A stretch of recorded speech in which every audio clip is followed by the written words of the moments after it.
Dans Le Petit Prince, tu sais, quand le Petit Prince est triste, il rencontre le renard. Le Petit Prince dit au renard, est-ce que tu veux être mon ami ? Et le renard lui dit, il faut d'abord que tu m'apprivoises.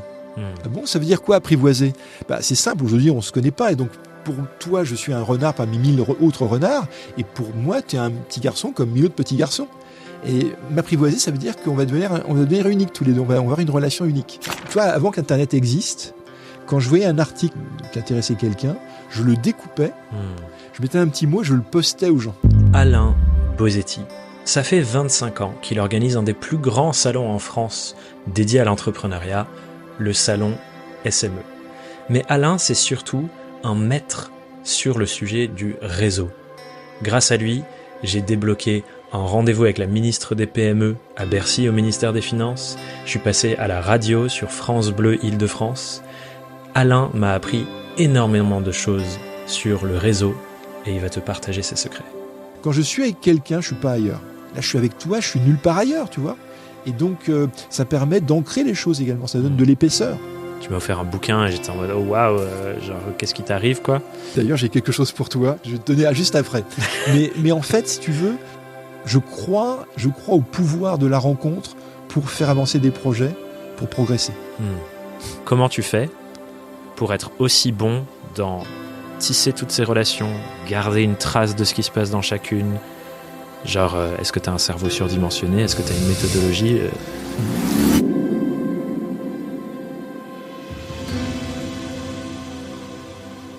Alain, ça fait un quart de siècle que tu organises, animes, diriges un des plus grands, si ce n'est le plus grand salon autour des petites entreprises, TPE, PME et du coup nous aussi directement freelance. Qu'est-ce qui a fait que tu as commencé ? Mais je suis surtout curieux de qu'est-ce qui fait que tu as continué. D'accord. Alors déjà, je ne suis pas tout seul. J'ai des associés à une équipe. Donc nous l'animons, nous le dirigeons, nous le oui, c'est important de le rappeler, sinon trop gros pour une seule personne. Voilà. Première chose. Et puis, je ne sais pas si c'est le plus gros. En tout cas, il est vraiment dédié aux freelances, aux indépendants, aux créateurs, aux toutes petites boîtes. Et ça depuis le début. Et comment ça s'est passé au début ? J'avais une agence de communication et on accompagnait les grandes entreprises sur comment communiquer, comment faire du marketing vers les tout petits, vers les créateurs d'entreprises, etc. Et j'étais aussi conseiller éditorial d'un magazine qui s'est lancé, qui s'appelait L'entreprise en solo, le magazine L'entreprise, les groupes Expansion, etc. Et donc pendant plusieurs années, j'ai bossé, j'étais dans l'Ours, j'étais très fier d'être dans l'Ours, dans L'entreprise en solo. Et en octobre 98, à 5h du matin, je me suis réveillé et je me suis dit, c'est dingue, j'ai des clients qui veulent vendre aux petites boîtes, aux indépendants. Il y a ce magazine qui se lance, L'entreprise en solo. Il y en a des millions. Il n'y a pas de salon qui leur est spécifiquement dédié. Ouais. Il y avait le salon Entreprendre déjà. Il y avait le salon des entrepreneurs, mais je ne le connaissais pas. Le salon des entrepreneurs a grandi après, mais je ne connaissais même pas son existence. Pour moi, il n'y avait aucun événement. Et donc, j'ai pris un cahier de brouillon de mon fils, une petite couverture bleue, et avec petite ligne, et de 5h à 7h, j'ai gratté ce que c'était, la cible, le business plan. C'est moi qui invente aussi les speed business meetings. J'ai commencé à l'écrire là. Avant, tout le monde fait aujourd'hui du speed business dating, business networking. On était les premiers à le faire. J'ai tout écrit dans ce cahier, comme ça, pendant 2 heures, j'ai gratté comment les modèles économiques, etc. À 7 heures, je suis allé réveiller Muriel, ma femme. Je lui ai dit, est-ce que tu veux bien que je crée une deuxième boîte ? Parce que je vais créer 2 ans avant, une agence de com. Ouais. Comme ça marchait bien, elle m'a dit, oui, d'accord. Puis elle s'est rendormie. Bon.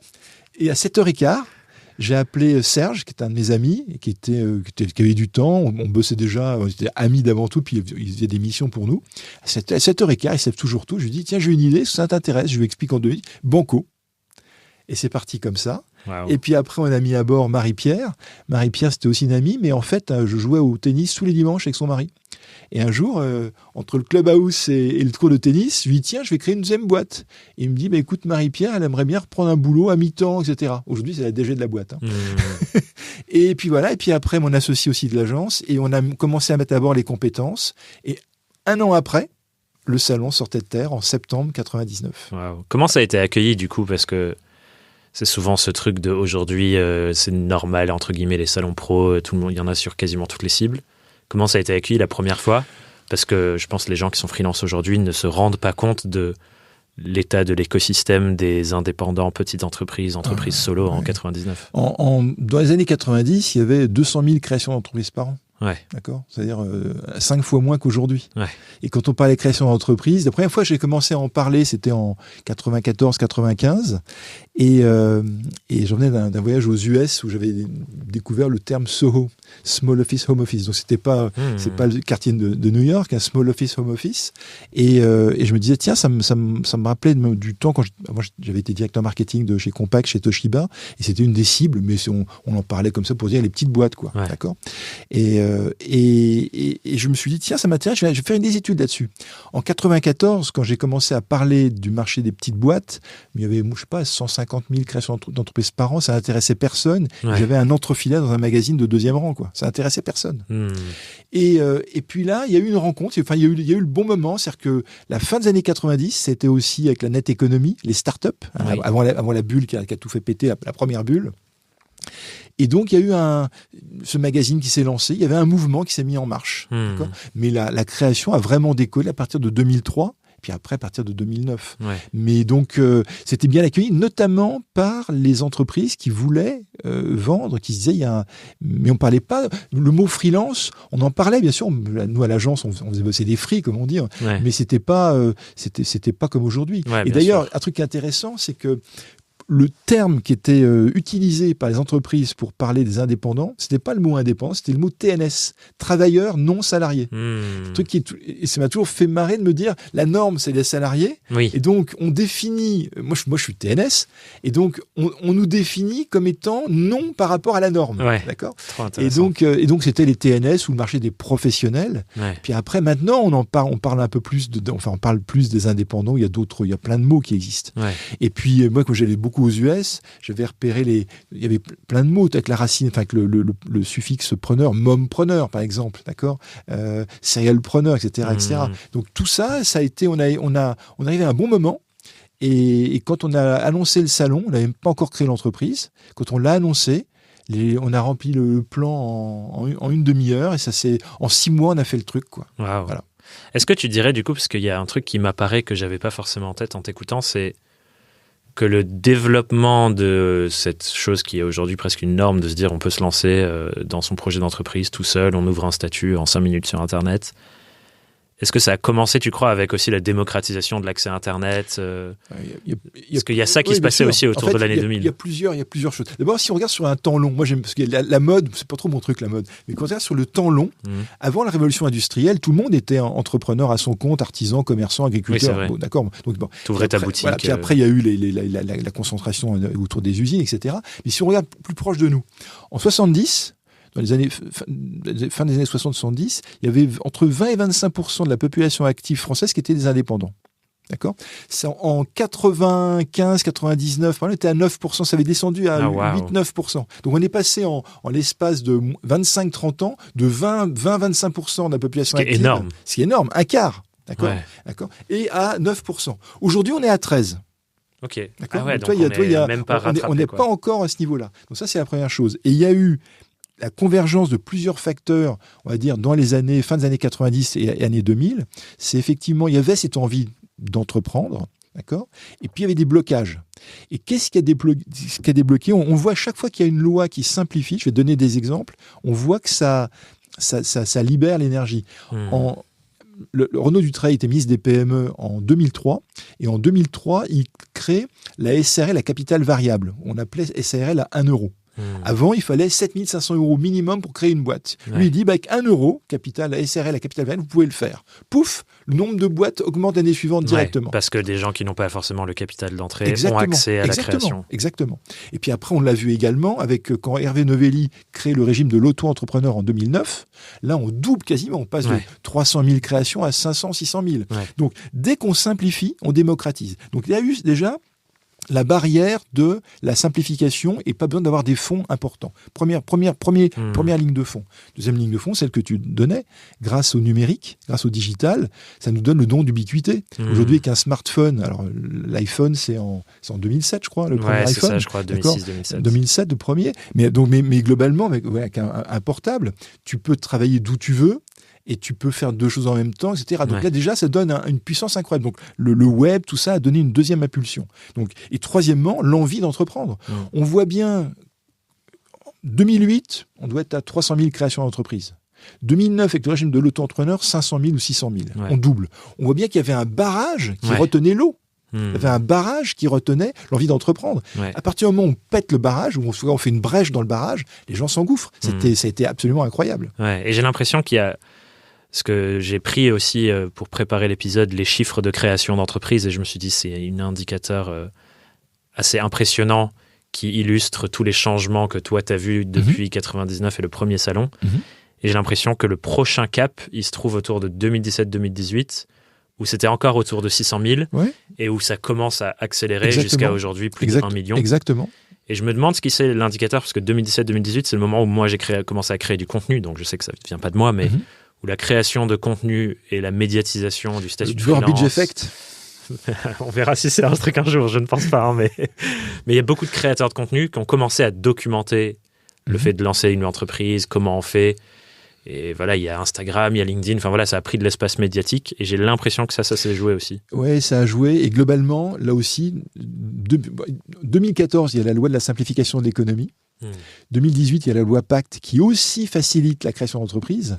Donc, chaque fois que tu enlèves des barrières administratives, on voit que ça augmente. D'accord ? Très intéressant. Un truc qui est dingue avec l'auto-entrepreneur, avant, il fallait que tu aies un comptable, le régime auto-entrepreneur, c'est le moyen le plus simple de créer sa boîte. Tu n'as pas besoin d'avoir un comptable. Un livre recettes-dépenses suffit. Tu payes des impôts ou tu payes des charges uniquement quand tu fais des chiffres d'affaires. Pas de chiffre d'affaires, pas de charges.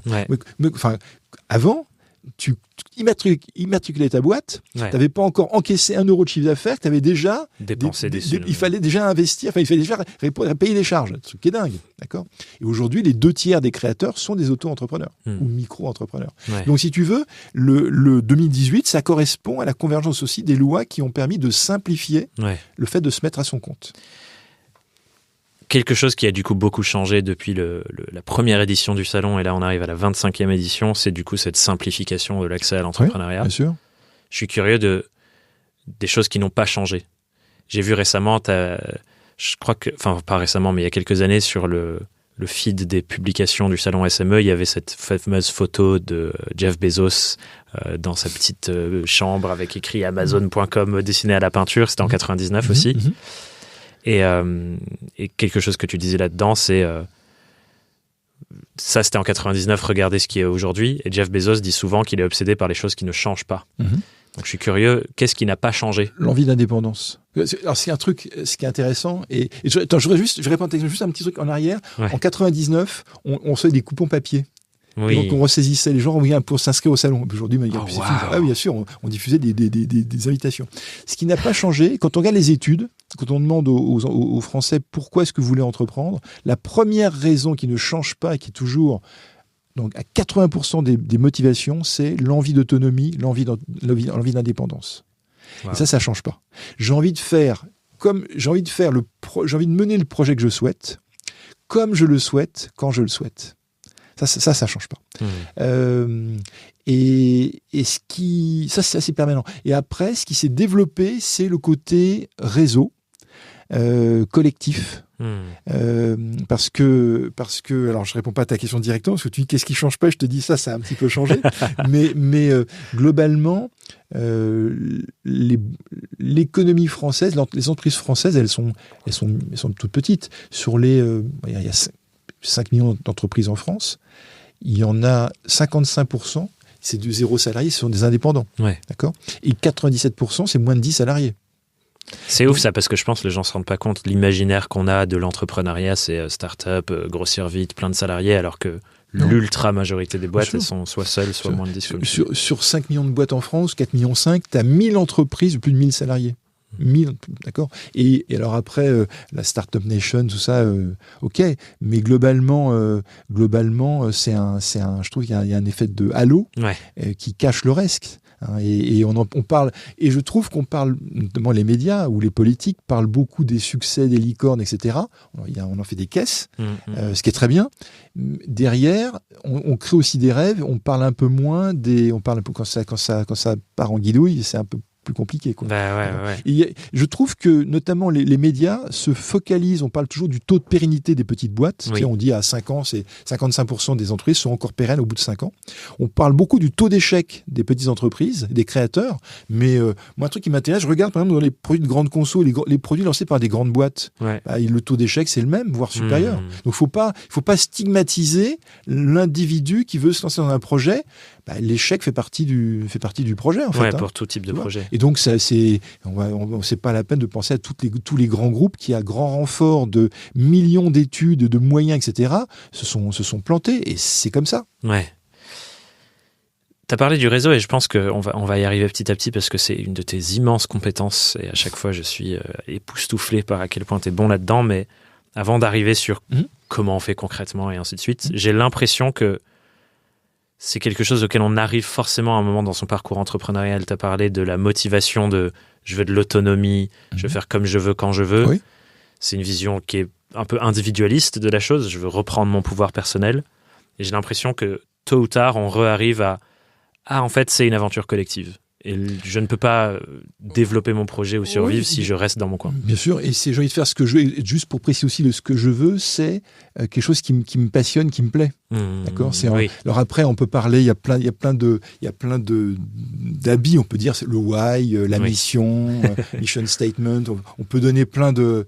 Il y a plein de mots. C'est un truc qui existe, à mon avis, depuis 2000 ans, quoi, depuis que l'homme est homme. Sauf il y a des marketeurs qui ont mis des marques, des trucs comme ça. Des concepts dessus pour illustrer. Et puis ça change. Et voilà. Mais aujourd'hui, on parle plus du SEO business, on en parle plus. On parle des freelances ou des solopreneurs. Bon, en 99, le magazine s'appelait l'entreprise en solo. Donc, tu vois, il y a aussi un effet de mode, etc. Mais le fait de dire, quand je me lève le matin, le projet ou l'entreprise sur laquelle j'ai travaillé ça fait sens pour moi. Alors aujourd'hui, on voit par exemple une forte envie d'entreprendre dans le secteur de la transition écologique. D'accord, une forte envie qui est moins connue, mais il y a une transition démographique. La France, l'Europe, le monde, on est une planète qui vieillit. L'Afrique un peu moins vite, mais on est un monde qui vieillit. Et donc, il y a beaucoup de jeunes et de moyennes qui veulent créer des boîtes pour se dire je vais aider les seniors à mieux vivre. Donc, il y a des aspirations par rapport à ça. Et donc, ça, c'est un élan vital qui fait qu'on a envie de se sentir utile et de le faire, de mener le projet comme je veux. Et après, est-ce que, oui, on revient, on mène pas une aventure entrepreneuriale seule. Donc, qu'on la mène avec des collaborateurs, qu'on l'amène avec des partenaires, qu'on l'amène avec d'autres freelances, etc. Je connais, il n'y a aucune entreprise, quelle qu'elle soit, même, alors évidemment industrielle, évidemment de tech, aucune entreprise ne se développe seule. De toute façon, c'est que des relations, même avec les clients. C'est des humains qui font des choses avec des humains. Donc, c'est sur des écosystèmes. Une entreprise qui se crée, c'est un écosystème qu'on va créer autour de soi et on va embarquer du financement, de la production, de la gestion, des clients, des médias, etc., des partenaires. Voilà. Mais donc, il faut forcément... sinon si on veut tout faire, c'est-à-dire que si chacun fait... Je fais de mon marketing, j'ai l'idée, je produis, je vends, je gère, on revient à l'homme des cavernes, et puis il y avait des chasseurs, il y avait des cueilleurs, on se répartit le travail. Donc c'est obligatoire que le réseau, le collectif joue un rôle. Ouais, et c'est comme ça, je pense aussi, on est plus résistant, robuste, on peut encaisser plus de choses parce que c'est réparti sur plus de personnes et pas juste sur nous et nos petites épaules. Je ne sais pas si j'aurais entrepris sans mes associés. J'ai fait une école de commerce, j'ai fait la majeure entrepreneur en dernière année, avec un monsieur qui m'a donné un peu Robert Papin, qui était un gourou de l'entrepreneuriat. Et j'ai créé ma première boîte, j'avais 37 ans. L'âge moyen de création d'entreprise d'ailleurs. Mais je l'ai pas fait en sortant de l'école et j'y pensais tout le temps. Et en fait, je me disais, j'attendais l'idée géniale. Et j'ai créé au final une agence de communication. D'accord ? Mais j'ai pas fait seul. Parce que j'avais pas confiance en moi, parce que je savais pas. Et donc, voilà, je pense que l'homme est un animal sociable et social. Ouais, bien sûr. Et tu as mentionné le concept d'écosystème là, qui me semble hyper intéressant à mettre en relation avec développer, cultiver son réseau. Avec le fait de créer un salon, je pense que ça t'a poussé aussi à devoir encore mieux comprendre un écosystème. Tu as parlé des lois, des enjeux politiques, des enjeux d'entreprises qui embrassent ça aussi et qui suivent des tendances de simplification politique. Comment tu fais en 99 quand tu te dis ok, on veut créer ça pour rentrer dans cet écosystème, mieux le comprendre En fait, en 99, j'étais j'espère, je suis toujours, mais j'étais un expert du secteur de l'entrepreneuriat. Je travaillais dessus déjà depuis 4-5 ans. Donc j'étais déjà très... je commençais à faire des interviews sur le sujet, il y avait un dossier dans l'expansion. Donc moi, je connaissais, j'étais déjà bien... Tu baignais dedans, je conseillais, on faisait des campagnes de com pour des entreprises, pour Orange, dans des assurances, des logiciels. Donc je baignais vraiment déjà dedans. On était bien plongé dedans. Et le truc, c'est de dire, quand on a créé le salon, ce qu'on voulait, c'était dire, on va aider des gens qui sont isolés, parce que on parle toujours, c'est compliqué la création d'entreprise. On va leur mettre en un seul endroit, comme au théâtre, unité de lieu, de temps et d'action. On va mettre en un seul endroit pendant 3 jours, 2 jours, toutes les solutions pour créer votre entreprise, la gérer, la développer. C'était notre mantra. Ouais. D'accord ? Et donc ça, c'est le concept. Mais derrière, donc on était 4 associés, aucun de nous n'avions jamais fait de salon. On connaissait l'entrepreneuriat, je faisais des études dessus, tout ça on connaissait bien, on était nous-mêmes entrepreneurs. En revanche, organiser un salon, on avait déjà été exposants, on ne connaissait rien, rien du tout. D'accord ? Et donc, ce qu'on a fait, et en plus, on ne savait pas si ça marchait. Donc, on a créé la boîte quelques mois avant le premier salon. Hein. On a travaillé sur le projet. Et donc, j'ai fait un peu comme Yul Brynner dans les 7 mercenaires ou Toshiro Mifune dans les 7 samouraïs. Je suis allé chercher des compétences. Et je suis allé chercher comme commissaire général technique, quelqu'un que je connaissais, c'était le métier. Et puis quelqu'un qui faisait les Juliette, ça c'est Arnaud, quelqu'un Juliette pour les conférences. Et puis j'ai pris des gens comme ça, Isabelle pour les relations médias. Et puis pouf. Et autour de nous, les gens se connaissaient pas. Puis on a fait une équipe. Voilà, on a fédéré une équipe. Et ça a marché. C'était assez miraculeux. Ils ne se connaissaient pas 3 mois avant, mais le why, la mission, le projet, peu importe comment on l'appelle, leur plaisait. Ils sentaient qu'il y avait une vague forte. Ils sentaient qu'il y avait de l'appétence. Et la relation qu'on avait entre nous était très différente. On avait, avec certains, des relations de clients-fournisseurs, c'était nos prestataires, mais voilà. D'autres, on était associés. D'autres, c'était des collaborateurs en CDI. D'autres, on achetait des prestataires. Enfin, tout était, il y avait déjà un collectif. On parlait à l'époque d'entreprise étendue et pas seulement le modèle vertical avec une entreprise et des salariés. D'accord ? Et on était une entreprise horizontale, étendue, dès 98-99. Comment tu fais pour, je prends un pas de côté sur le côté réseau, mais comment tu fais pour créer cette synergie-là ? Parce que chaque fois que je discute avec toi, qu'on va déj, etc., je me rends compte de plus en plus comme derrière toi, il y a toute cette énorme équipe avec chacune leurs responsabilités, et ainsi de suite. Moi, dans ma boîte, on est 3, 4, 5 des fois. Et je trouve que c'est déjà immense de gérer 4-5 personnes, de réussir à créer des synergies entre elles. Et des fois, je me sens un peu dépassé. Comment tu fais ? Et j'imagine que ça a évolué dans le temps pour créer cette synergie et réussir à faire en sorte que tout se coordonne bien. Enfin, l'énorme équipe avec, pour l'agence, les salons virtuels et les 3 salons, on est 15 CDI. Hein. Ouais. On n'est que 15. Mais comme tu dis, avec d'autres, un écosystème autour. Exactement, mais tout un écosystème. En fait, c'est le point le plus compliqué. Et c'est plus compliqué avec des salariés qu'avec des freelances. C'est plus compliqué qu'avec des indépendants ou des partenaires. Là, on a été l'agence de communication d'un événement à Grenoble qui s'appelle la première édition qui s'appelle Tech and Fest. On était en charge de toute la création de trafic audience et notre équipe, qui était animée par Sigrid, s'est intégrée dans un collectif global. Donc le point, c'est pourquoi on le fait, c'est de donner envie aux gens de le faire. Mais c'est le sujet le plus compliqué. Parce qu'on n'a pas tous la même énergie sur un projet, on n'a pas tous la même envie, on n'a pas tous... et ça c'est compliqué. Donc moi, quand je vais chercher, quand je fais le 7 samouraïs ou les 7 mercenaires, c'est pas des mercenaires du tout, je préfère ça samouraï. D'abord, je vais voir des gens de préférence que je connais, au moins un peu. Et je suis quelqu'un qui accorde confiance. C'est-à-dire que quand je ne connais pas quelqu'un, je commence toujours par accorder 100 de... Enfin, d'abord, il y a un échange, mais j'accorde 100 de confiance et après, je retranche. Il y a des gens, ils partent à 0 ou très peu, après ils augmentent. Moi, c'est aussi de la naïveté, je me suis fait rouler. Hein. Bon, j'accepte, mais je préfère partir de 100 et puis éventuellement retrancher derrière. Et puis après, laisser aller. Mais j'ai pas de recette, j'ai pas de méthode. Moi, ce que j'essaie de partager, c'est de l'enthousiasme. J'aime beaucoup ce mot. Clairement, ça, tu l'incarnes bien. En fait, tu sais, l'étymologie d'enthousiasme, c'est en, c'est un mot grec, entheos, théos, le Dieu, savoir un Dieu intérieur. Et donc, ça permet aussi, quand tu as du mal à te lever le matin ou quand tu doutes, parce que parfois, c'est chaud, quoi, tu vois. Là, depuis la crise Covid, on a morflé. Parfois, c'est chaud. Et tu te dis, finalement, tu sais, quand tu te dis, parce que je peux être découragé aussi, je peux en avoir marre, tu vois. Et ça, je l'ai vécu à plein de moments de ma vie professionnelle. Et c'est de dire, pourquoi je fais à quoi bon? C'est à quoi bon? Et si à un moment donné, le à quoi bon est trop fort, bah, tu jettes l'éponge, quoi. Tu dis, j'arrête. C'est comme quand je jouais au tennis, à un moment donné, tu faisais un match et puis celui qui gagnait, celui qui lâchait après l'autre.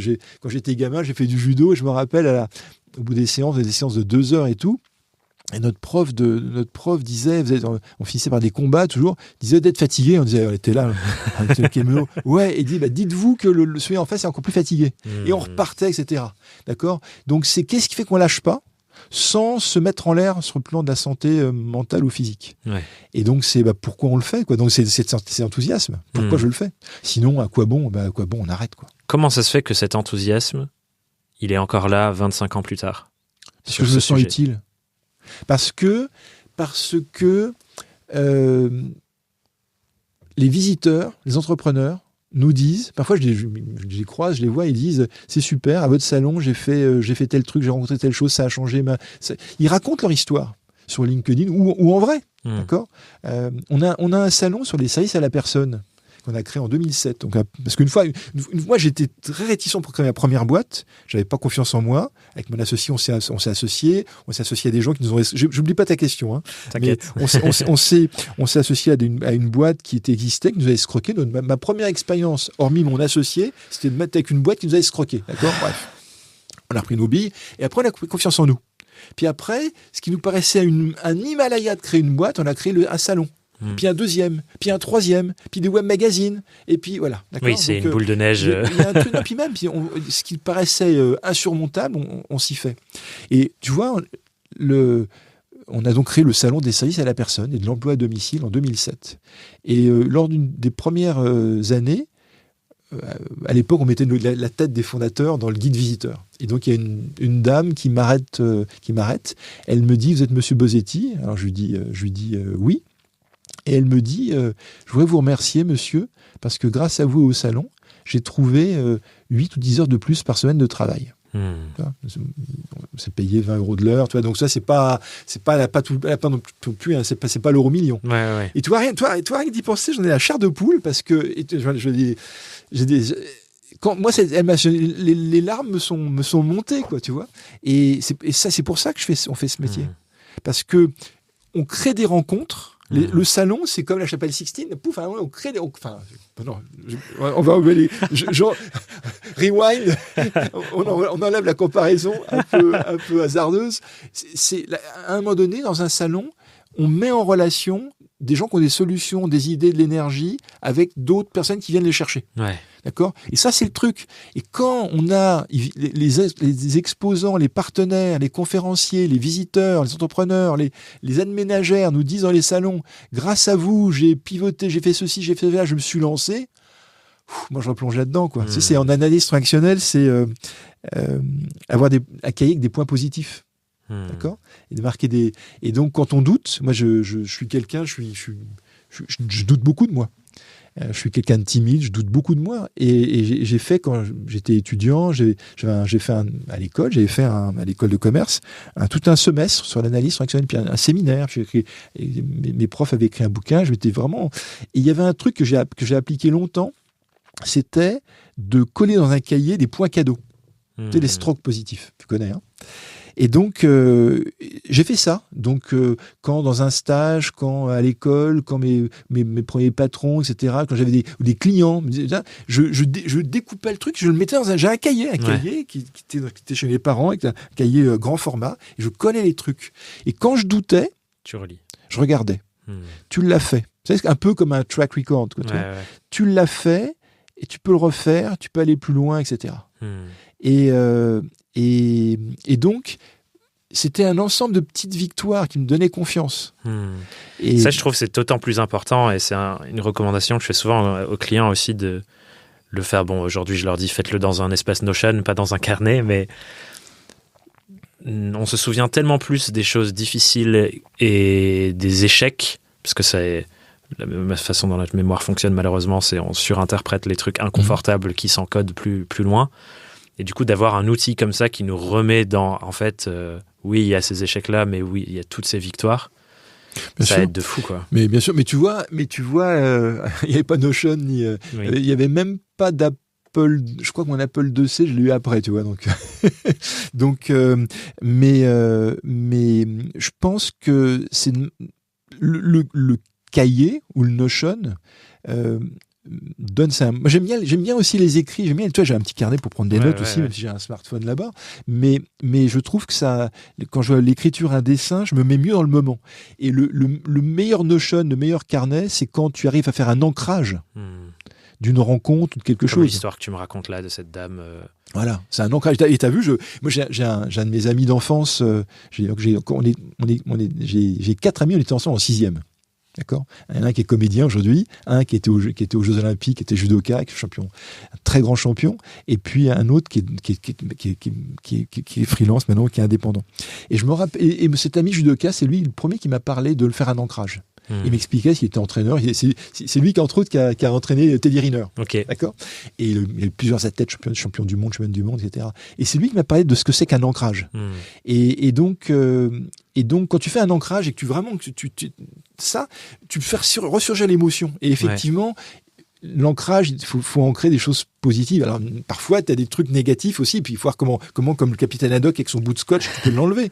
Et donc, quand tu fais ressurgir ça, quand tu attaques à la question, qu'est-ce qui te fait tous les jours quand c'est dur, pourquoi tu le fais encore? Parce que je me sens utile, parce que on se sent utile. Ouais. Voilà. Il y a une des choses que tu fais de manière très naturelle, comme ton enthousiasme que j'ai l'impression est très naturel, qui... Chaque fois que je te vois le faire, je me dis, mais Alain est trop fort. Et pour le raconter, je vais raconter une petite anecdote que j'observe du coup depuis 2 salons SME, parce que ça fait 2 fois que je viens intervenir au salon SME. Tu organises des déjeuners où il y a différentes personnes qui exposent, qui interviennent. On est dans une petite salle. Et au début du déjeuner, tu te lèves et tu fais le tour de chaque personne pour les présenter au reste de la table. À chaque fois avec une anecdote sur votre rencontre ou sur la personne. Et je vois sur le visage de chaque personne à ce moment-là qu'elle se sente reconnue, qu'elle se sente prise en compte dans votre relation. Et je me demande comment tu fais pour être aussi bon dans tisser toutes ces relations, garder une trace de ce qui se passe dans chacune. Genre, est-ce que tu as un cerveau surdimensionné? Est-ce que tu as une méthodologie? Comment tu fais pour être aussi bon dans tisser ton réseau, l'entretenir? Alors, c'est marrant parce que en plus j'ai écrit un bouquin là-dessus. Je te raconterai un truc si tu veux après là-dessus. Je me meurs un truc perso après si tu veux. Okay. Mais bon, je sais pas si je suis bon, mais j'aime ça. J'aime connecter les gens ensemble. J'aime mettre les gens en relation. Mon père me disait souvent, il me disait, tu vois, quand tu viens quelque part, tu as une idée, il y a quelqu'un d'autre qui a une autre idée, tu repars, chacun a l'idée de l'autre et on s'est enrichi. Et donc j'adore connecter les gens ensemble. J'adore ça. Tu vois, c'est spontanément. Donc et ça depuis toujours. J'adore connecter les gens ensemble. Tiens, ça serait intéressant de vous rencontrer, des amis, voilà, je le fais. Il y a 0 calcul. Je ne triche jamais. Quand j'apprécie pas quelqu'un, je lui dis pas non plus forcément, mais je cire pas. Enfin, là, je cire les pompes de personne. Voilà. Et donc. Je vois pas comme quand tu me racontes ça, je sais, c'est ce moment où je présente, il y a 20-25 personnes et je suis derrière, donc je vois pas les yeux de la personne, tu l'as vu 2 fois. Mais en général, les gens qui sont là, je les apprécie. J'ai un vécu avec eux. Et rien que le fait de les voir, j'ai pas un cerveau, peut-être une bonne mémoire, mais je vais chercher un fil et après ça déroule. Tu vois, c'est comme un magicien qui sort les foulards, tu vois, sur un fil. Il y a une phrase de Madame Bovary que j'aime beaucoup, c'est de Flaubert, c'est ce qui compte, c'est pas le plus important dans un collier, c'est pas les perles, c'est le fil. Et moi j'adore ça, tirer le fil, tu vois. Ça c'est creuser un sillon. Je suis pas quelqu'un qui fait des one shot, ça m'intéresse pas. Tu vois, le salon 25 ans, tu vois, c'est pas mon truc, quoi. Ouais. C'est pas mon truc. Et donc, comment je fais? Simplement, je suis un truc que j'ai aussi appris avec l'analyse transactionnelle pour mettre des mots dessus, c'est le ici et maintenant. Quand je suis avec quelqu'un, je suis pas ailleurs. Avec un quelqu'un ou plusieurs personnes, je suis pas ailleurs, je suis là. Le carnet et pas le smartphone qui est sur la table. Oui, voilà. Et puis quand je suis avec quelqu'un dans un salon ou autre, je suis pas là en train de regarder, sauf si je suis organisateur, il faut que j'ai un œil sur tout pour m'assurer qu'il n'y a pas un truc. Mais je suis avec les gens, là je suis avec toi, je suis nulle part ailleurs, tu vois. Et donc, ça permet d'ancrer les choses également, ça donne de l'épaisseur. Je trouve que c'est une compétence très difficile à avoir, celle-là, dans un monde où on a autant de stimulation extérieure constante. Le fait de réussir à revenir sur... Il n'y a que ce qui se passe ici et maintenant dans la relation avec la personne, parce que même on le voit, tu vas au resto, les gens même en couple sont ensemble, mais sur leur téléphone et donc pas vraiment ensemble, tu vois. Ouais, bien sûr, ça me fait toujours marrer, ça. Est-ce qu'il y a des choses qui t'aident à faire ça? Peut-être que moi, mon premier smartphone, je l'ai eu c'était un Nokia, je crois. J'ai eu un bebop aussi. Tu sais, le bebop, le truc, il fallait chercher les bornes, ou encore dans Paris, les trucs, tu vois. Et donc, c'était au moment où on créait notre première boîte avec Marc, mon associé, et on appelait les clients, et donc, on cherchait les bornes, et voilà, un jour, on était en voiture de Rivoli, on appelait un client, et on roulait, et c'était coupé, on passait de borne en borne. Enfin, bref. Un bebop, ça, c'est les bons. Et donc, peut-être que comme j'ai pas grandi avec ça, donc les stimuli étaient totalement différent, tu vois. Oui, donc tu as moins l'habitude ancrée tellement dans ton quotidien que c'est plus facile de la rejeter. Si, aujourd'hui, moi, je suis pas atteint de nomophobie. Tu vois, de mobile phobia, j'ai pas ça. Donc si je l'oublie, ça m'emmerde, mais je vais pas retourner chez moi si j'oublie mon téléphone, quoi. D'accord. Mais non, bien sûr, il y a ça.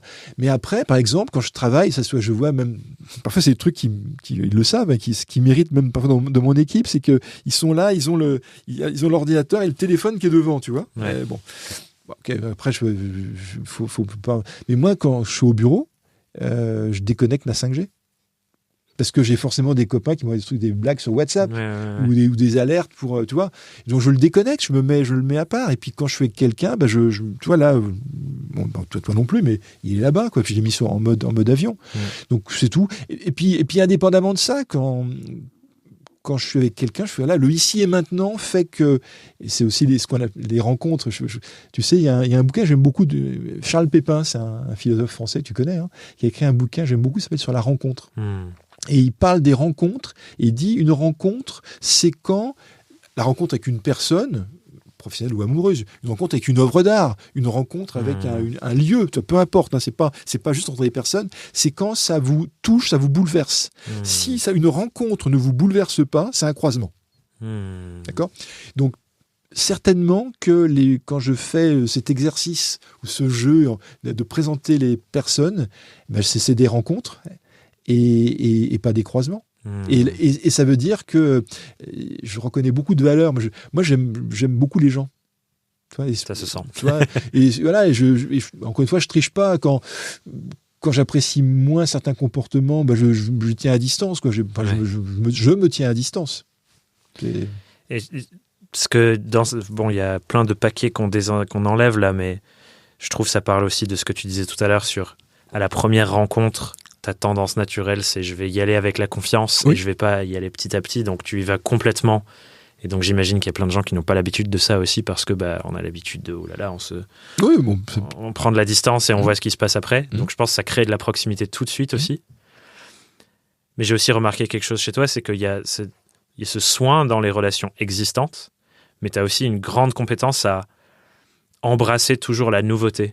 Et je pense que ça a été très prégnant, j'imagine, sur 25 ans de salon. Oui, bien sûr. C'est que c'est pas que les mêmes personnes, t'as toujours cette facilité à aller chercher des nouvelles relations, des nouvelles rencontres, les nouveaux écosystèmes qui se forment. Je suis avide d'apprendre. J'ai une avidité sur l'apprentissage, je suis curieux. Tu sais, mes 4 grands-parents, c'était des immigrés italiens qui étaient artisans commerçants, qui sont venus quand ils ont fui le fascisme et Mussolini en Italie. Ma mère est née en Italie, d'ailleurs, elle est venue en France avec quelques 4-5 ans. Et ils étaient artisans, commerçants, etc.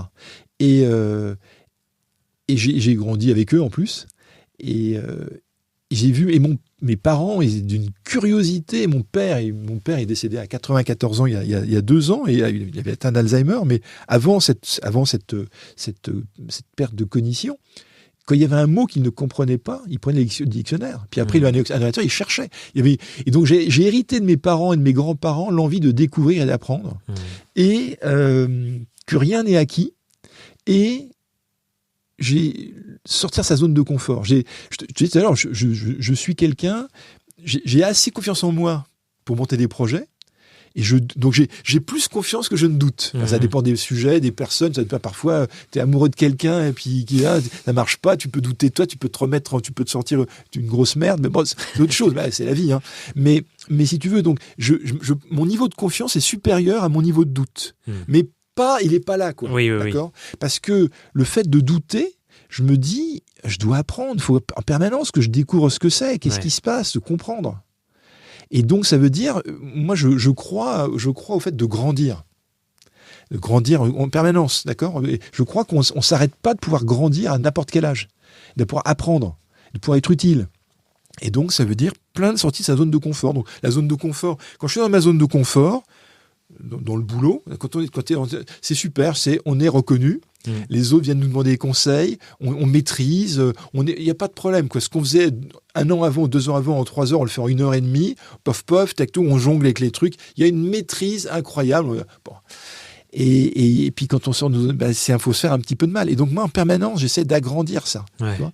Par exemple, j'étais allé, à un moment donné, j'avais un projet sur les Internet of Things, IoT, les objets connectés. J'y connaissais rien, c'était pour un client. Et je suis allé dans un meet-up IoT. Donc, bon. Je connaissais personne.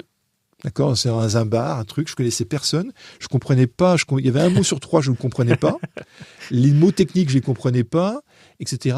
Et au bout j'ai passé la soirée, et après, c'est fini, j'ai aidé à ranger les chaises, on a bu un coup tous ensemble, ça s'est mis sur le trottoir, et j'ai noué des relations, et puis j'ai mieux compris. Et puis après, voilà, et ça m'a permis d'avoir un vernis, puis après d'aller plus loin. Ouais. Donc, mais il faut accepter d'être un peu un blaireau, et puis... C'est ce que j'allais dire. Je pense ça demande une humilité aussi sur je sais que je ne sais pas. Et c'est quelque chose qui me marque beaucoup dans notre lien à tous les deux.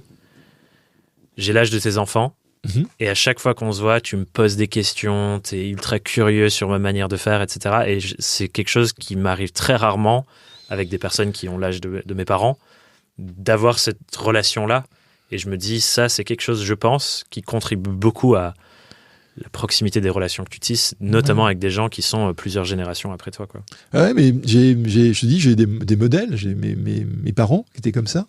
Et puis dans la vie, dans le boulot, moi j'étais ami avec quelqu'un, il est décédé, Gérard Caron, qui est un grand designer. Il avait créé l'agence Carré Noir. C'est lui qui a fait Twingo, c'est lui qui a fait l'euro, c'est l'arbre de Mitterrand. Mitterrand l'a choisi pour faire son seau. Là, il avait fait également l'euro, c'est le designer. Bon, c'est un très grand designer. Et j'ai eu la chance de le rencontrer quand j'étais chez Toshiba, j'ai bossé avec lui. On est devenus amis après, on a fait plein de projets ensemble. Et c'était quelqu'un d'inspirant qui me donnait, quand je doutais, j'allais le voir. J'ai une autre personne qui s'appelle Luc de Brabander, qui est un philosophe belge et il est ancien vice-président du BCG. Et j'ai un des anciens, mon patron chez Compaq, Bernard Maniglier, qui m'a inspiré. Je suis tombé red dingue de lui via une annonce de recrutement, et quand je l'ai rencontré, ça a fait clic, et je le revois encore. Bernard, il doit avoir, 85 ans. Wow. Mais il est incroyable, et j'ai pris des tics à lui. Donc j'ai des modèles, et en fait, dans ma manière de prendre des grandes décisions, je regarde des gens qui sont plus âgés que moi, des parcours, et il y a deux groupes. Il y a un groupe de gens qui me disent, Joël de René aussi, que je trouve extraordinaire. Et donc je me dis, ils sont là, donc Joël de René, Gérard Caron qui n'est plus là, mes parents qui sont plus là, Luc de Brabander, Bernard Mani, ils sont là, ils sont un groupe. Et puis j'ai un autre groupe de gens, et parce que leur vie m'inspire, et là où ils sont m'inspire. Puis j'ai un autre groupe de gens dont j'ai pas forcément envie de suivre la trace. Je respecte tout à fait ce qu'ils ont fait comme chemin. C'est pas ton chemin. C'est pas mon chemin, c'est pas. Et donc, quand je prends une décision, je me dis, je mets deux groupes qui sont là, et je me dis, cette décision que tu vas prendre, elle va te rapprocher de quelle? Est-ce qu'elle va plutôt te rapprocher du groupe qui est là, Tu vois, qui est tout petit, mais ou de celui-là. Et c'est tout. Donc, ça, c'est très intuitif comme méthode. Ouais, mais c'est remarquable parce que des rôles modèles. C'est fluide, en fait. Et je le vois et genre, j'ai l'impression que c'est pas un effort, c'est pas un truc où tu te forces à rentrer dans des cases, etc. Parce qu'on pourrait se dire, le réseau, c'est mécanique. Je rencontre quelqu'un, je prends en note ce que j'ai retenu d'elle, etc. Et j'utilise ça pour relancer la prochaine fois. Et ça, d'ailleurs, je suis curieux parce que j'ai l'impression que tu fais pas ça. Et en même temps, comment tu fais pour suivre l'actualité de la vie de toutes ces personnes qui sont dans sa vie? Tu m'as envoyé un message pour mon épaule après mon opération. Enfin, je me dis, tu dois avoir tellement de personnes dans ta tête avec toute leur vie. Comment tu fais pour savoir ce qui se passe? J'ai qu'un seul Thomas Burbidge. C'est vrai, mais... Tu connaissais dans Le Petit Prince, tu sais, quand le Petit Prince est triste, il rencontre le renard. Et le Petit Prince dit au renard, est-ce que tu veux être mon ami? Et le renard lui dit, il faut d'abord que tu m'apprivoises. Ah bon, ça veut dire quoi, apprivoiser? C'est simple, aujourd'hui on ne se connaît pas, et donc pour toi, je suis un renard parmi 1000 autres renards, et pour moi, tu es un petit garçon comme 1000 autres petits garçons. Et m'apprivoiser, ça veut dire qu'on va devenir unique tous les deux, on va avoir une relation unique, d'accord? Et donc après, si quand je rencontre quelqu'un, quand je fais pas toujours, mais je rentre dans mon Outlook et je mets dans les notes, je peux mettre rencontrer à telle occasion, juste ça, rencontrer à telle occasion. Juste ça. Parce qu'en fait, moi, j'ai une mémoire qui fonctionne. Je te disais, le fil qu'on tire, et puis pouf, après, tu as les drapeaux qui sortent, et je peux revivre des moments. Si tu me demandes de revivre le moment où j'ai écrit sur mon petit carnet bleu de mon fils, et ce mois, en octobre 98, quand j'ai eu l'idée de créer le salon, je peux te le dire. Je peux te dire, je peux me replonger dans ce moment-là et me dire, et je peux, tu vois, mais physiquement, quoi. Je le vois. Donc, je sais, le Speed Business Meeting, je me rappelle exactement quand c'était. Il y avait un dimanche soir, il y avait un magazine Capital à la télé sur M6, qui était sur le speed dating. Et je regarde ce truc-là, et donc je regardais comment ça s'appelle, speed dating. Et je me dis, c'est marrant, dans le business, il y a les rencontres d'affaires, là il y a les rencontres amoureuses et speed dating, pourquoi je ne ferais pas des speed business meetings? C'était un dimanche soir dans mon canapé. Donc si je me mets à ce moment-là, je suis capable de retirer le fil. Et pareil pour une relation. Ouais, c'est que tu te replonges dans le moment de la rencontre, et qu'à partir de ça, ce qui se passe dans ta tête, c'est que ça déroule tous les événements de la relation, comme les petits drapeaux sur le fil, les événements marquants. Tu vois, quand on a déjeuné ensemble dans le près de Saint-Lazare, tous les deux dans un resto un peu vegan, etc.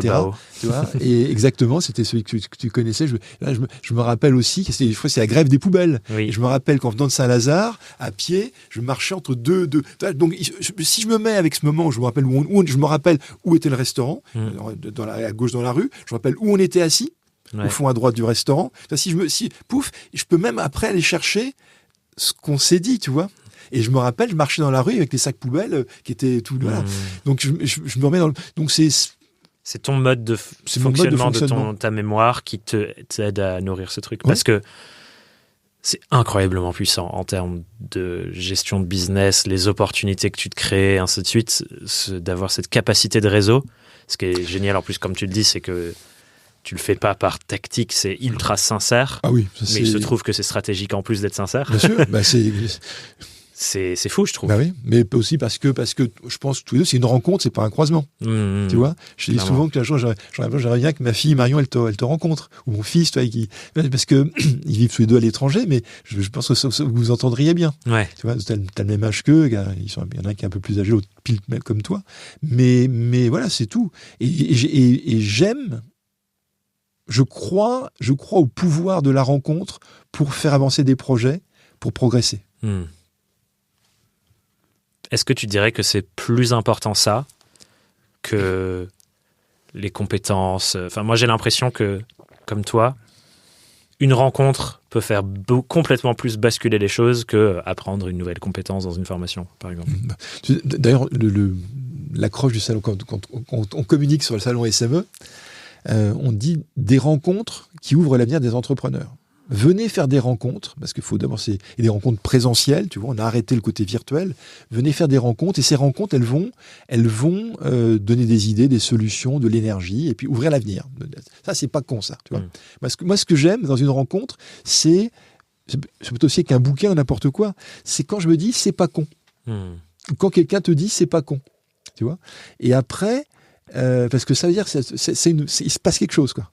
Et donc, est-ce que c'est une compétence oui, je sais pas si c'est une compétence ou un talent.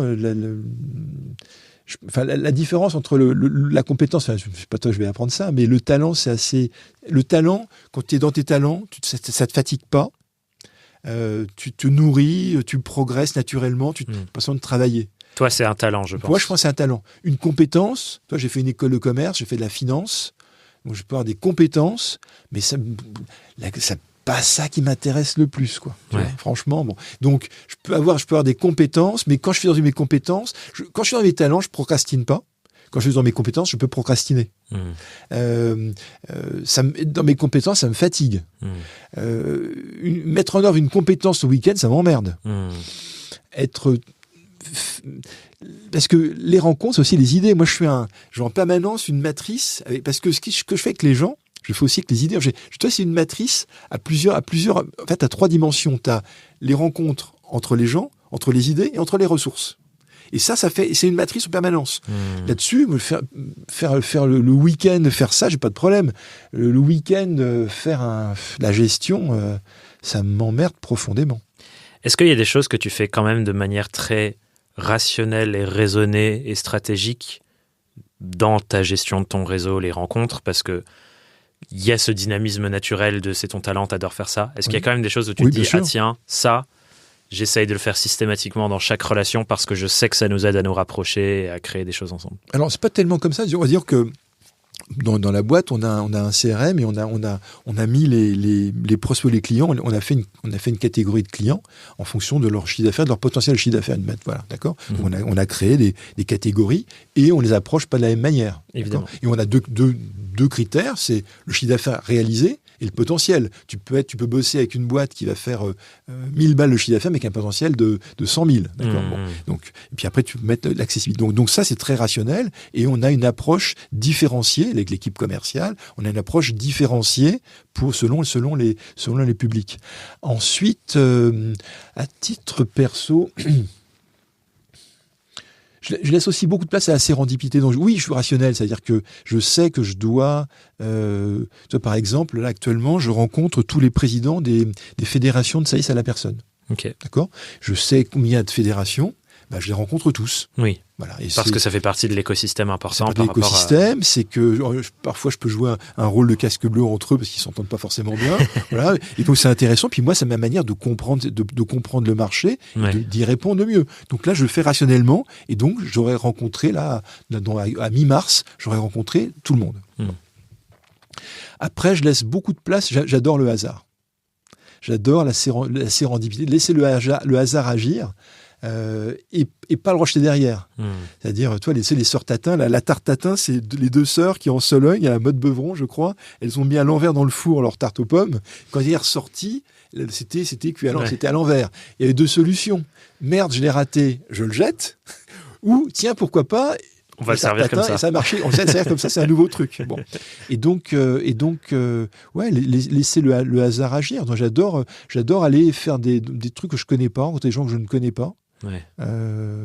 Et puis il y a des moments aussi, par exemple dans l'année, tu vois, entre fin août et fin novembre, je suis en zone rouge parce qu'on a notamment nos salons, le salon SME fin septembre, le salon des services à la personne et Silver Economy Expo fin novembre. Je suis en zone rouge. Donc là, chaque minute, chaque heure, c'est comme les tarifs à la SNCF. Chaque minute, chaque heure est comptée. Je fais très attention.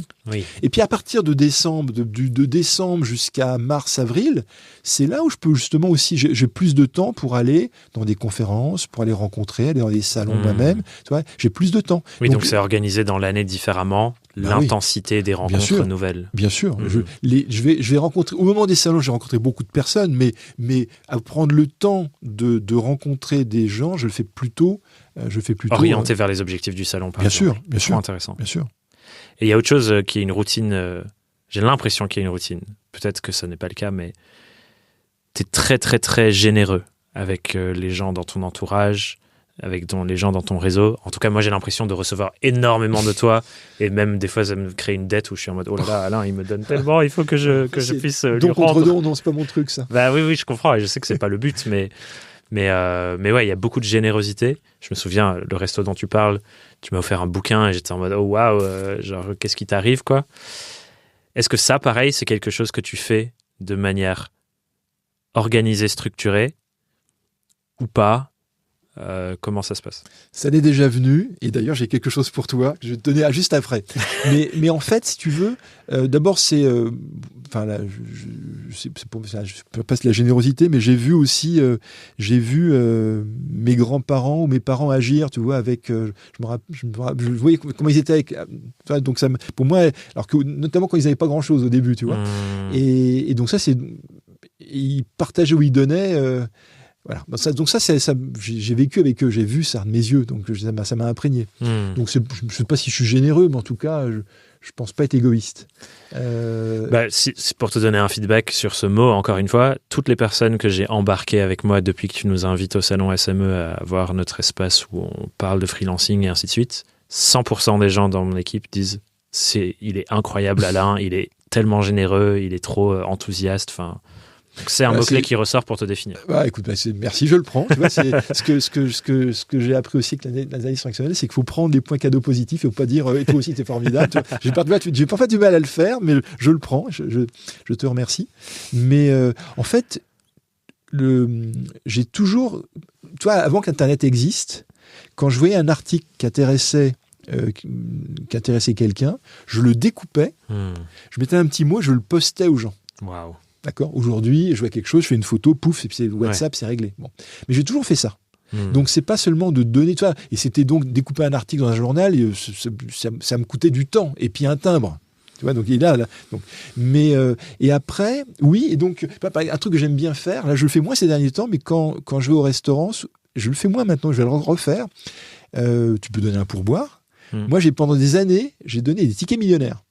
Oh, waouh. D'accord. Incroyable. Au serveur? Au serveur. Tu vois, donc je payais ma note et je donnais un ticket millionnaire. Et si tu veux, j'ai fait des dizaines de fois ça. Et je peux te dire que je sais plus quoi. Après, tu peux être un banco, tu peux donner ce que tu veux. Tu vois, tu peux donner 10 € à quelqu'un, il est content, il va pas se souvenir de toi. Donner un ticket millionnaire qui vaut 10 €. Tu marques, je marque l'esprit de la personne. Quand je revenais après, ça marque, c'est vous, tu vois. Donc, et puis il le grattait devant moi, il me disait si je gagne, je dis c'est pour vous n'allez pas le partager, quoi. Et puis on jouait, jamais personne n'est devenu millionnaire. Pourquoi t'as fait ça? Qu'est-ce que tu... C'est ludique, j'adore jouer. Okay. J'adore jouer. Est-ce que t'as rien à gagner à offrir un ticket millionnaire à un serveur dans un café? Je trouve ça marrant, quoi. Je trouve ça marrant, c'est ludique. Un de mes trucs, c'est parler d'enthousiasme, et j'adore jouer.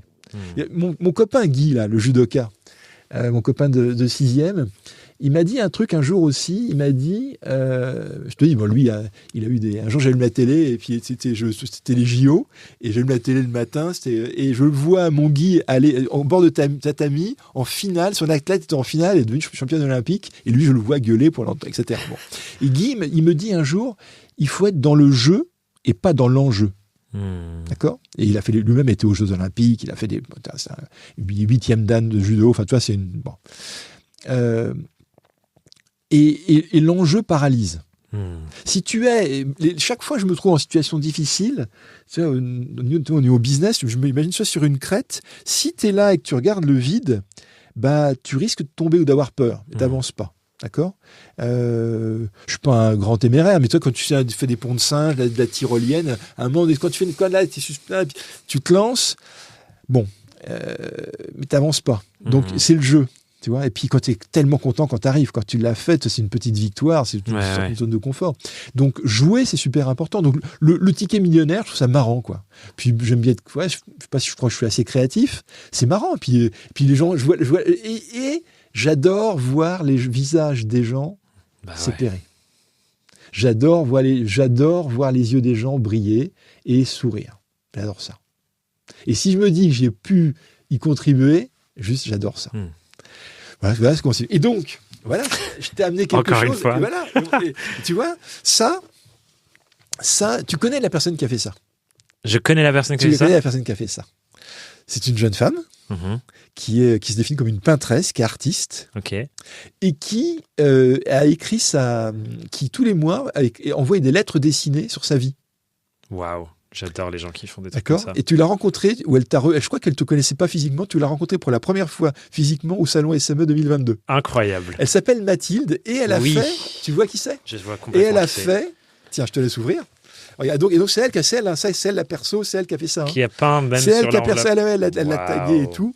Et Mathilde a fait je te le dédicacerai tout à l'heure, j'aime bien dédicacer les trucs que je n'ai pas fait. Oui. Elle a fait ce recueil, tu vois, mes lettres dessinées. Et regarde ce qui est écrit ici. Saison 1, bien s'entourer est un combat qui vaut vraiment le coup. Eh ben c'est très pertinent par rapport à la discussion. Exactement, tu vois. Et donc, c'est une entreprise, une freelance, consultante, illustratrice, peintresse. Et c'est une fille super. Et en plus, ce qui est génial, donc je lui ai acheté quelques livres, ces lettres dessinées reliées. Et tu vois en plus l'évolution. Donc là, tu as un an de lettres dessinées. Trop bien, merci Alain. Voilà, je te dédie ça. J'adore offrir un livre quand je vais au restaurant. Souvent, oui. Est-ce que c'est une routine ? Ouais, j'aime bien offrir. J'aime beaucoup les livres et j'aime bien offrir des livres. Ouais. D'accord. Avec moi, tu as un bon public. Je pense que le truc le plus important dans ma vie, c'est les livres, donc je dépense trop d'argent dans les livres. et j'aime beaucoup les livres de citation également. Tu vois. C'est ce que tu m'avais offert la dernière fois. Voilà, j'aime beaucoup ça. Et donc j'ai des livres, et puis je mets un petit mot dessus, etc. Et je peux donner une citation également. Et j'adore faire ça au restaurant. À chaque fois, je me dis, les autres gens, c'est qui est le monsieur qui on a dû le voir à la télé, qui est le monsieur qui est. Alors c'est pas des livres. J'ai écrit un bouquin sur le réseau avec Marc.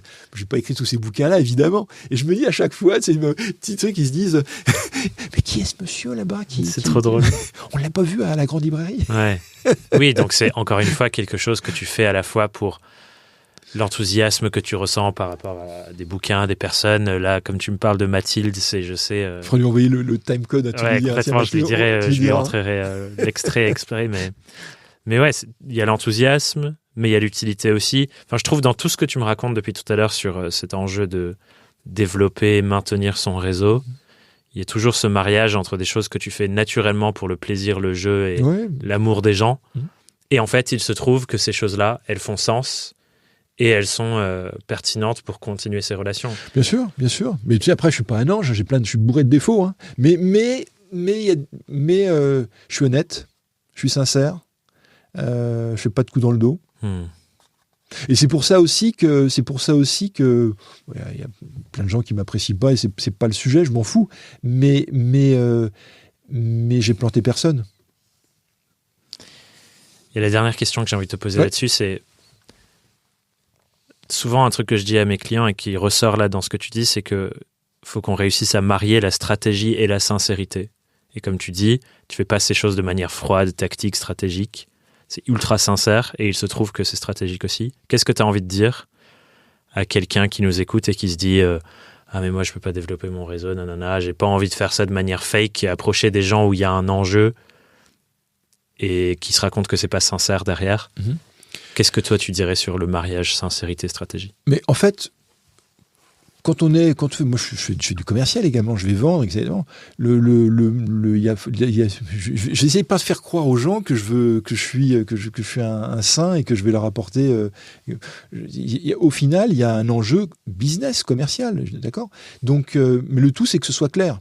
Donc, par exemple, quand je prends contact avec quelqu'un ou quand je reprends contact avec quelqu'un de perdu de vue, je suis clair sur l'objectif. Par exemple, le truc qui marche pas, c'est tu as été à l'école avec quelqu'un qui aujourd'hui peut devenir un client, peut devenir un truc un peu important, et tu fais salut Thomas, tu as un mail, un texte, un texto, peu importe, est-ce qu'on pourrait se revoir, etc. Avec plaisir, on se revoit. En fait, Thomas, j'ai vu que maintenant tu as ceci, cela, bon, là il se patatrace. Moi, quand je reprends contact avec quelqu'un, je dirais salut Thomas, j'ai vu que tu étais maintenant directeur de ceci, j'ai ça, je pense qu'on pourra en parler, et en plus, si c'est sincère, ça me ferait très plaisir de te revoir. Mais je ne fais pas l'inverse, et je suis clair dès le départ. Après, l'autre, il est responsable de se dire, c'est clair, au moins il reprend contact avec moi, ou il prend contact avec moi pour telle raison, d'accord ? Et puis voilà. Puis après, je suis pas un harceleur non plus, tu vois. Tu veux pas. Donc quelqu'un qui dit ça, je lui dirais sur le réseau. Le réseau, c'est tout à l'heure, je te disais, le régime auto-entrepreneur, c'est le moyen le plus simple de créer sa boîte, avec le moins d'engagement, le moins de risques. Le réseau, c'est un moyen plutôt ludique, à partir du moment où on sort de sa zone de confort également, pour créer des relations qui peuvent se développer en clients, D'accord ? Et personnellement, je préfère ça à la prospection dans le dur. Parce que tu peux dire que tu vas après, ça se sent comme un... on voit arriver à 1000 que kilomètres. ce soit les mails ou LinkedIn, ou c'est de l'IA ou quelqu'un d'autre qui le fait. Ce sont les gros sabots, moi ça me gonfle. Ouais. D'accord ? De même que l'arrogance me gonfle et les grandes... Tout ça me... Bref. Je vais pas m'irriter maintenant. mais le réseau te permet d'entrer en relation avec des gens plus facilement que d'être dans le dur avec du mail, du téléphone, du LinkedIn ou autre chose. Ou là, tu vois, de même que quand tu produis beaucoup de contenu, produire du contenu, c'est être généreux. D'accord ? Et du vrai contenu, du contenu utile, pas du contenu merdouilleux, tu vois, fait avec ChatGPT ou autre. Donc, du vrai contenu, tu commences... Quand je fais des conférences sur le réseau, et je donne, il y a des petits animaux qui sont des pictos pour donner les points essentiels. Et il y a un éléphant pour dire un des fondamentaux. Et j'ai plusieurs fondamentaux. Le premier, c'est donner sans attendre de recevoir. C'est vraiment donner sans attendre de recevoir, d'accord ? Et deuxièmement, le faire, tout ça effectivement, avec donc ne pas avoir à contenter, est-ce que j'ai donné ça à tel, etc. Quand tu produis du contenu intelligent, intéressant, tu le donnes, et puis après, peut-être que tu n'auras jamais rien. Ouais. Mais l'autre, s'il dit, tiens, c'est pas con. J'ai envie de le connaître. Et tu crées une relation. Et après, de quelqu'un qui était avant un inconnu, qui est devenu un prospect, qui est devenu pourquoi pas un client, ben après tu peux en faire même un ambassadeur. C'est ce que tu fais. Tous les producteurs de contenu qui, de manière, même s'il y a une intention derrière de vendre des formations, de vendre de la vidéo, qui partagent du contenu intelligent, de qualité, qui fait progresser, qui fait réfléchir. C'est une manière aussi pour nous de tisser des relations. Je te disais avant qu'on commence que ma meilleure excuse pour passer du temps avec quelqu'un avec qui j'ai envie de discuter, c'est de les inviter à faire un épisode de podcast. Bien sûr. Et pour moi, c'est en plus un espace tellement plaisant de se poser pendant, là, ça fait 1h30 presque qu'on discute. Déjà. Et voilà, il n'y a que ça qui se passe, quoi. Et je trouve que c'est rare les moments où on a autant de présence à quelqu'un. Et c'est pour ça que je trouve ça formidable. Mais comme tu le dis, c'est aussi stratégique parce que j'invite les personnes que j'ai envie d'avoir en face de moi, dans mon entourage. Mais ça marie le fait que je suis vraiment intéressé à elle. Évidemment, la sincérité est importante, mais personne n'est dupe. Tu vois, c'est quand tu vas acheter ton pain chez le boulanger, tu donnes les euros, tu as la baguette. Et je pense qu'il y a un truc qui se cache derrière la peur de ce truc trop stratégique pour certaines personnes, c'est de prendre et pas donner. Et je pense que c'est important de mentionner que c'est bien d'aller vers des typologies de relations qui sont stratégiques et sincères pour les deux personnes. Bien sûr. Dans notre relation, on gagne tous les deux à être en lien ensemble. C'est pas toi qui me donnes tout et moi je suis là en mode oh là là, j'ai trop de la chance. Bien sûr, et tu sais, c'est sans fauner. Moi, un truc tout bête, quand j'écris un mail ou une mise en relation sur LinkedIn, tu sais, j'utilise la technique vous, je, nous. Vous êtes ceci. D'accord, vous êtes directeur de l'autonomie dans tel département, etc. Je suis le président du salon où je suis cela, vous êtes directeur du marché des professionnels dans telle banque, je suis le président du salon SME dédié aux professionnels. Je vous propose d'échanger, de nous connecter pour voir s'il y a vous, je, nous. Tu vois, et donc personne n'est dupe. Il n'y a pas de fauné. Je n'essaie pas de lui dire tiens, est-ce que tu es disponible, j'ai un truc à... Voilà, c'est tout. Ça me fait penser à quand on étudie le storytelling, une des études de cas qui est souvent utilisée, c'est la structure de la campagne présidentielle de Barack Obama pour expliquer comment ils ont utilisé l'analyse de pouvoir de raconter des histoires pour faire élire le premier président noir des États-Unis. Et c'est story of you, story of me, story of us. Voilà, c'est exactement ça. Je ne connaissais pas exactement ça. C'est fou. Tu sais, parlez-moi de moi, il n'y a que ça qui m'intéresse. La meilleure manière, c'est de s'intéresser aux gens. Et je pense qu'un bon commercial, c'est quelqu'un qui s'intéresse sincèrement. Un bon commercial, un bon entrepreneur, qui s'intéresse sincèrement aux autres. De toute manière, on a un truc qui s'appelle l'intuition. Et on a un radar. Tu sais, quand on radar à bullshit. Ouais, exactement. Je pense vraiment.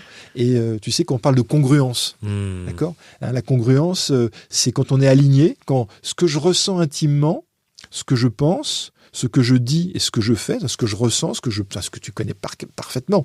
Quand on est congruent, c'est qu'on a une colonne vertébrale parfaitement droite, on est aligné. D'accord ? Et quand on n'est pas aligné, si tu penses que là, Monsieur Chaise, c'est un sale con, et que tu y vas, ah, cher Monsieur Chaise, je suis ravi, son radar, il le sent, et il se dit, bup, bup, bup, bup, bup. Voilà. C'est vrai qu'on sente super bien la congruence ou non-congruence de la personne en face à chaque fois. Trop intéressant. On a un rituel de fin sur ce podcast, Alain.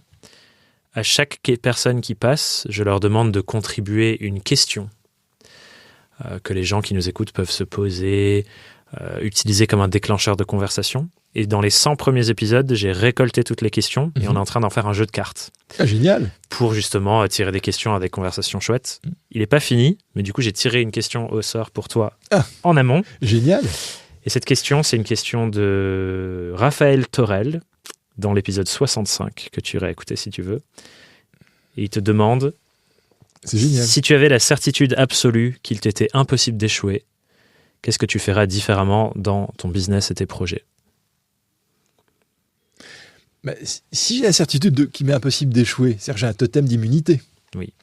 Donc si j'ai un totem d'immunité, ça veut dire que je peux être tenté de faire n'importe quoi. D'accord ? Mais faire n'importe quoi, ça pourrait aller contre mon éthique, contre mes valeurs. Donc, qu'est-ce que je changerais ? Alors ça, donc voilà. Donc ça, je peux pas faire n'importe quoi parce que j'ai cette éthique et ces valeurs. Et après, si je prendrais encore plus de risques. Est-ce qu'il y a un risque auquel tu penses particulièrement ? Un investissement. Par exemple, prendre un risque pour nous, c'est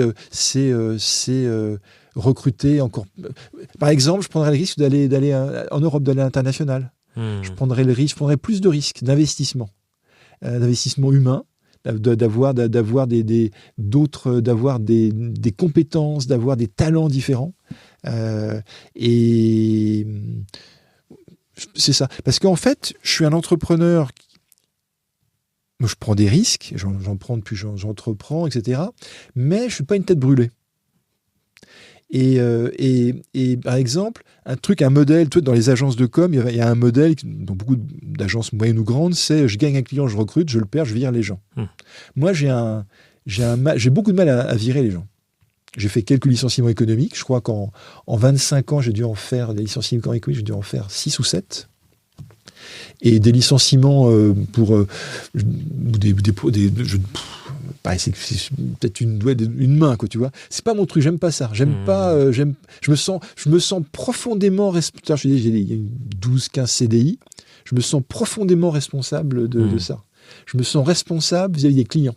Je me sens responsable des gens, des prestataires à qui je dois de l'argent. Donc, je peux pas faire n'importe quoi. Et ça certainement, voilà. Donc j'ai toujours fait ça sur fonds propres. Ouais. À part au début, quand on a lancé, on a levé des fonds, puis j'ai lancé des projets comme ça. Mais j'ai toujours fait ça sur fonds propres. Donc ce que je ferais différemment, si j'avais le totem d'immunité, si j'étais certain que quoi que je fasse, si je lance la pièce, ça tombe du bon côté que je veux. Je prendrais plus de risques en investissant plus fort. Ok, génial comme réponse, merci. Je t'en prie. Quelle question est-ce que tu voudrais contribuer à ce jeu de cartes ?